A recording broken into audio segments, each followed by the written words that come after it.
Horváth Ede életéből 80-90%-ot a gyárban töltött, akár talán még fizikailag is. Megtanultam tőle, hogy merni kell vállalkozni, merni kell olyanba belevágni, ami nem biztos, hogy fog sikerülni, csak akkor, ha igen erősen rajta vagyunk és sokat dolgozunk érte. És ő ezt tette egész életébe. Álhatatosan hitt minden olyan dologba, amelyik soha nem a saját. Én merem állítani, soha nem a saját, hanem a közösség érdekét szolgálja.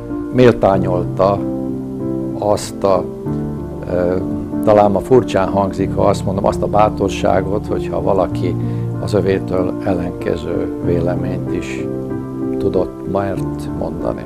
Nem diktatórikus, de egyszemélyi vezető volt. Ez egy hatalmas nagy vállalat volt, a csúcsán 24 000 embert foglalkoztatott, és ez majdnem ugyanennyi család, hát el lehet képzelni, és akkor nem beszéltünk a beszállítókról, tehát itt több százezer embernek a sorsa függött egy-egy döntéstől. Szenvedélye volt az építkezés.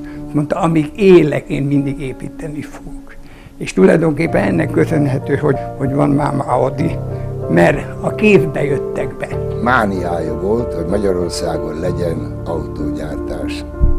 Azt gondolom, hogy a gazdasági tevékenységemnek ez mindig egy izgalmas része volt, ez a magyar gépkocsi program. Most örömmel tapasztalom, hogy mégiscsak sikerült.